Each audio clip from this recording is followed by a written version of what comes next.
Hello everybody, welcome back to my channel. My name is Queenie. For those who don't know me, reviewing Love Island Season 10, Episode 30 and 31. Before I get into it, please make sure to like this video, subscribe and hit the bell, and leave a comment down below. Listen, we got a lot of our cocoa butter queens. Last episode, we didn't get none of them today.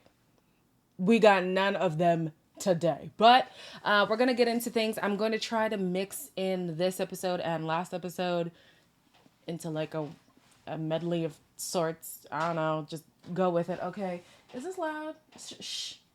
Yeah, so the episode starts with the aftermath of Sammy and Jess's conversation. Essentially, Sammy is upset with Jessica because he feels like she is being wound up by the other girls in regards to him maybe not being as into her as she's into him. And it's like he's blaming it on the women instead of his own actions towards Jess. Girls just got so far in her head, bro. It's stupid. Just bringing up completely irrelevant stuff. Made a comment to Mel like 2 weeks ago. It was like it was just a bit of chat. Like, bro. Just give her the night, bro. She's gonna wake up tomorrow different, bro. Do you think that comment came from like... No, the comment come from chat, which I said to Jess. So for context and movie night, basically, honestly, I feel like they went easy. They went easy. And unfortunately, I feel like they actually should have went all the way. And yes, everybody says mental health.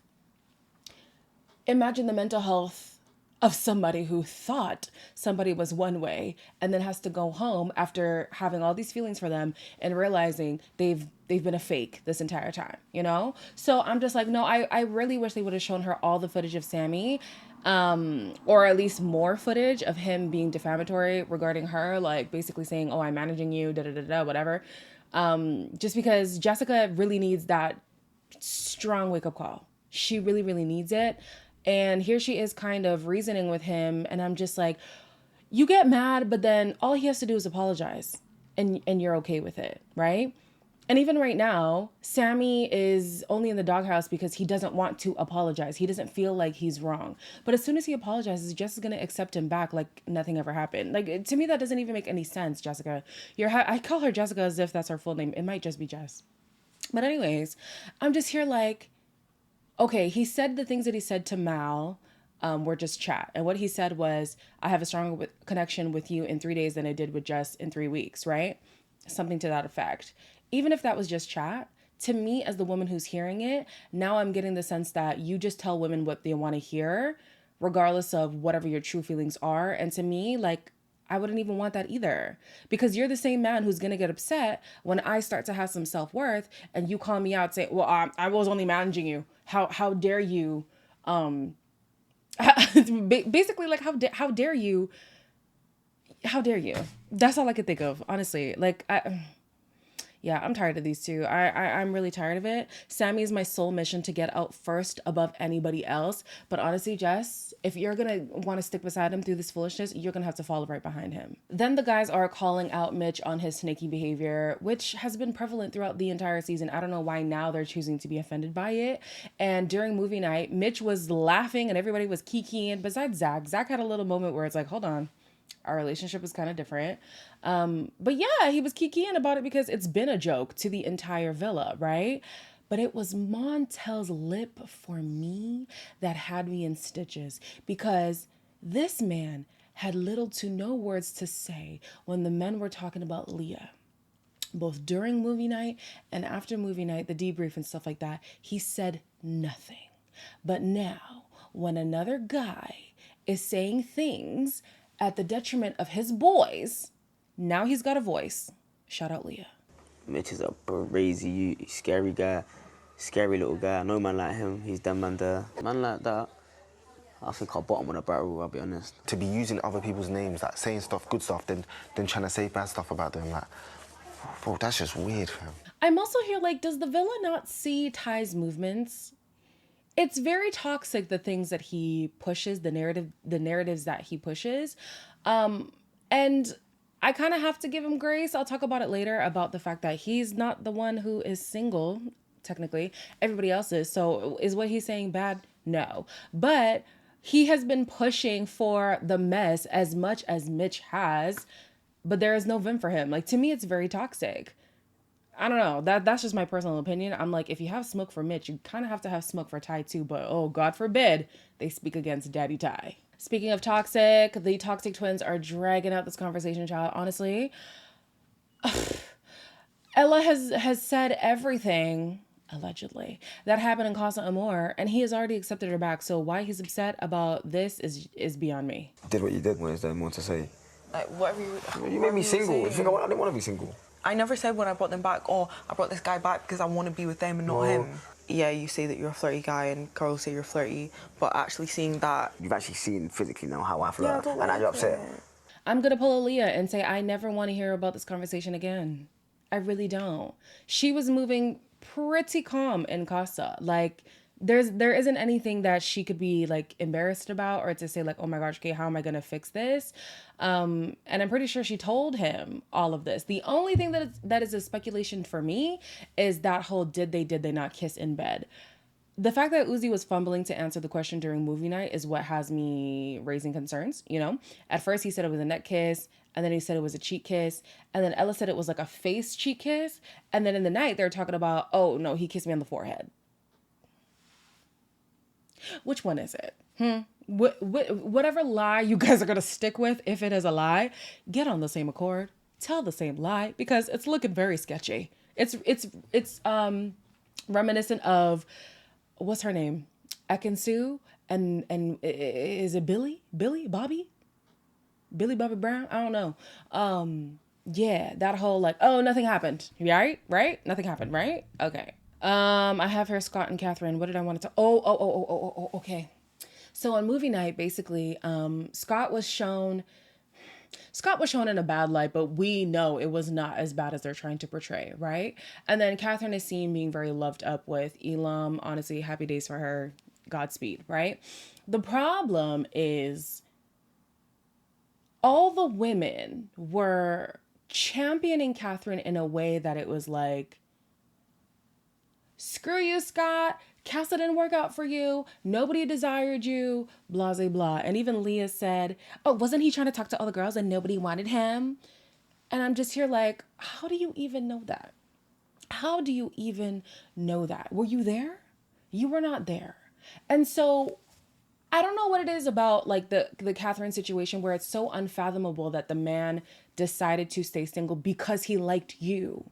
Maybe the women noticed, oh, I'm not going to have a way in if I try with Scott because his mind is elsewhere. I am also not in Scott's mind, so maybe it was a game plan. Maybe he was thinking that Catherine is not going to have any success in Casa Amor, so he was just as sure as Tyrique was. Maybe. I don't know. But this whole like, oh, you must have stayed single because nobody wanted you. It's so weird to me. And on top of that, it's weird for me coming from Catherine. Because, no, Catherine and Leah. Because they both kind of had that similar thing of like, Leah, it seemed like she was only desired for the sake of being a Madame Exam. And Catherine, it was like gameplay, which was the narrative in the house, where it's like you're only desired because people want a free ticket to the end rather than having a genuine attraction. And now you guys are going to pipe up and throw digs at Scott saying like, oh, it's because nobody likes you. Nobody was into you. How dare you? Like, that's so rich. And at first I was like, oh, Scott with his snarky comment in return, like it wasn't great. But honestly, they poked the bear so much, I would understand that reaction. I truly understand that reaction. And it's like, okay, fair and fine. You don't like the guy anymore. You found your own person. Cool. But to kick him while he's down, I don't get it. And also the people on the internet who are taking extremes on how they want to talk about Catherine online, like freaking lax. I know there's a lot of people who are not fans of Molly, but I haven't seen this much vitriol for anybody else, Molly included, than what I'm seeing for Catherine right now. It's a little bit weird.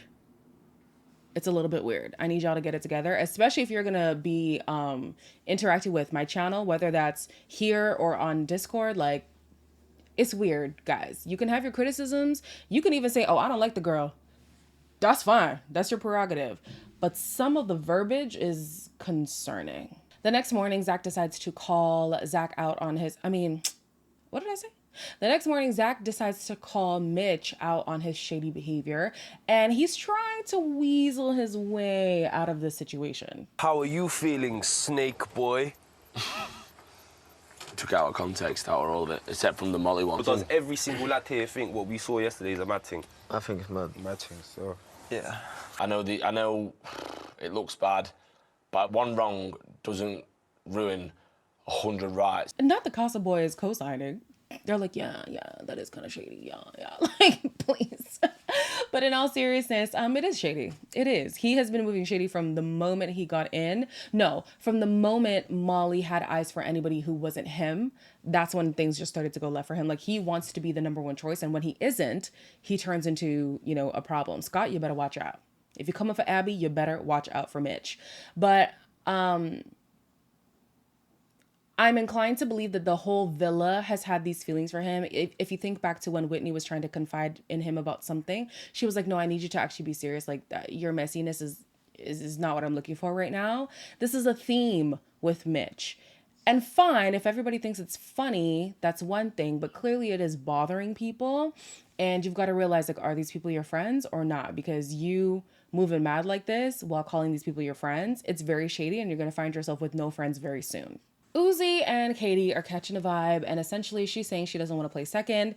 You are playing second. Uzi is trying to tell her she's always been in the running, but no, I think she's playing second.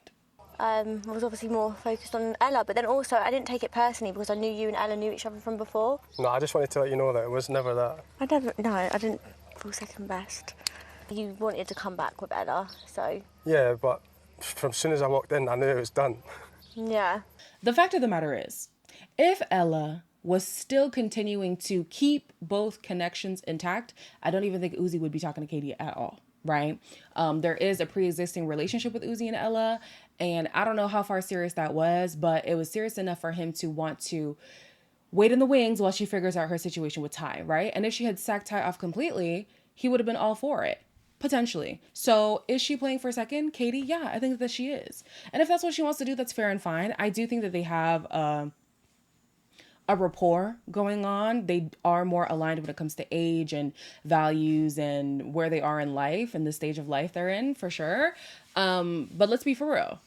If Ella was still willing to give it a chance, I think he would have entertained it. Leah has been feeling away about Montel and his inability to maintain boundaries. How I feel about you is very clear to me, and it's always been clear to me. Obviously, I just, navigated it in the wrong way, I guess.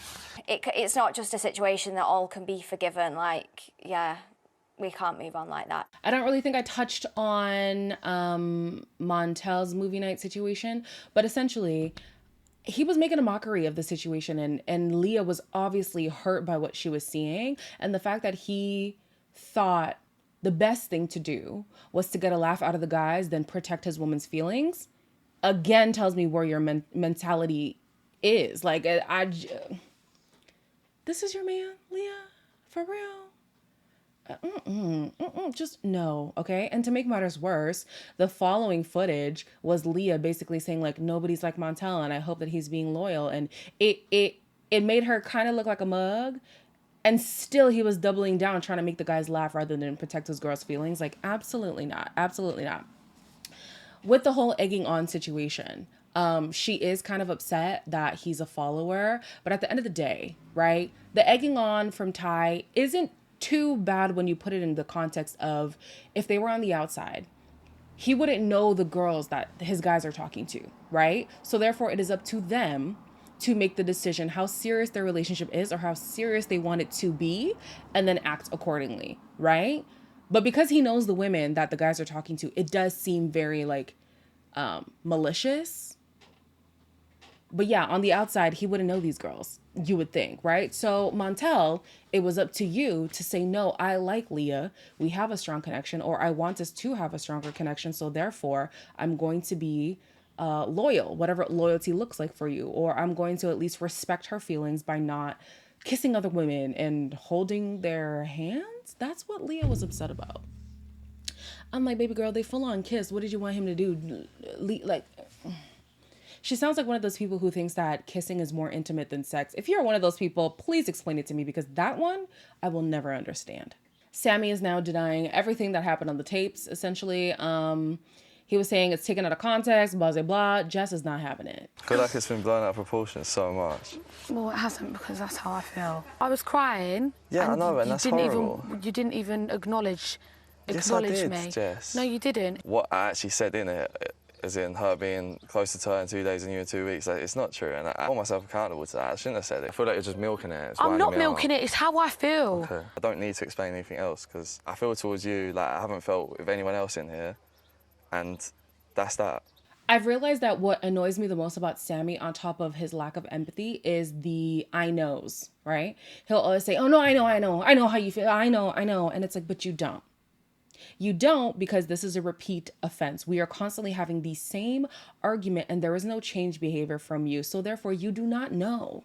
You don't know what I'm saying. He doesn't allow people to finish their thought fully. But then when he's talking, he needs to be heard. And if he feels like what you're saying is dookie, he's going to tell you to shut up. Why is this the man that you want to pursue, Jess? Like, I really do not get it. On top of how he views you in relation to the other women who've been in the house, the way that he talks to you and other women in the house would be enough for me personally to say, oh, I'm good. I'm done. But we know Jess, and we know that all Sammy has to do is apologize. And later on, he apologized. And what did she do? Bring him back into the fold. As if Montel couldn't embarrass himself more, he chooses to re-embarrass himself in front of the entire villa so that he can make amends with Leah. Obviously, I embarrassed you, so it's only right I embarrass myself as well. You, of all people, don't deserve to get treated like this. You don't deserve to get treated like an option. Every morning, waking up next to you, I can't help but smile. Coming in here, I would have never thought I'd meet someone half as good as you. Oh my God. And I think that's why this is so hard to deal with for me. Honestly, I couldn't believe it. And now I can't get this smile off my face, so yeah. For me personally, this is the first time I've heard him say things that were actually not related to her physicality. Even in the last episode, when he was trying to get back in her good graces, oh, but you look sexy.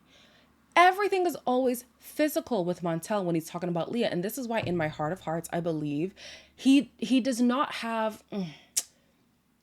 Okay, I think he has strong feelings, but a lot of them are lust-driven. I don't see a strong long-term connection between them, and that is fine. People can come off of Love Island and break up by the time they hit the airport, honestly.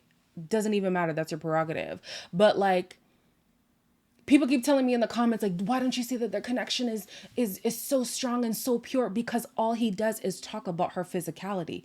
Today is the only day I've heard him say more. On top of that, my friend made a good point in that if he would have just apologized and owned all of his actions at the fire pit of the recoupling, or even after that, all of this wouldn't have had to happen. She wouldn't have had to question your loyalty. She wouldn't have had to question your character if you would have just said, you know what she said is absolutely true. This is why I did it. It is not right. I am completely sorry for every single thing that I did. But pride kept you from being an honorable person. Pride, mind you. Pride will kill you, Montel, be careful. Pride will kill you. Scott says that in hindsight, he wishes that he got to know Gabby more. He wishes he had brought her back from Casa, but he didn't. And he's telling this to Abby. This is important because the next day. Now, I don't know if Abby has always had eyes for him or something, but she decides to pull Scott, and they're now breaking down whether or not they got something going on. If she wants to get to know someone else, she wasn't as serious as me, and that's better off that. You're a good-looking guy, do you know what I mean? You are my type. I don't think you should close anything off, but I need to speak to Mitch. I got a vibe from him, our chat's been going well. Obviously he's single. I don't see him as a threat. Did she speak to you about it? Yeah, we had a chat. And what'd she say? She just said Scott wanted to get to know me because of good. Dad, do you want to get to know her? This reminds me of when Mehdi was just miraculously into Leah. Not to say it's impossible, but it's where did this come from? We didn't even see anything flourishing for you to now make a big statement. So she's even talking to Mitch and she's like, yeah, I want to get to know him more. My head is scrambled, whatever. Okay. I mean, sure. If this is a producer-led conversation, I think like maybe they're trying to give Scott some kind of lifeline to keep him in the villa. But if this is not a producer-led conversation, this debunks everything that the women have been saying about Scott and saying that you were undesirable in Casa, that's why you stayed single. Here's Abby, who I guess was just waiting for her opportunity to come in the villa to finally make her move. And I was here thinking Abby was a real one. Abby, you embarrass me, man. Abby, I was here like, oh my gosh, Mitch has found a match. Abby, you know, Abby's a bit of him. I guess Abby's a bit of Scott. So we'll see where that goes. It seems like there's supposed to be a dumping in the next episode, but I don't remember them announcing a vote, so I don't know what that's about. Yeah, I wonder what's the big deal for tomorrow. If they play it up like they did movie night and it absolutely flops, I'm going to be sick. I'm going to be livid. But anyways, I'm not even going to be here for the majority of the week, so y'all can have that. Don't come looking for me. I'm going to be driving across Canada, all right? As always, please make sure to like, comment, share, and subscribe, and I'll see you guys in the next one.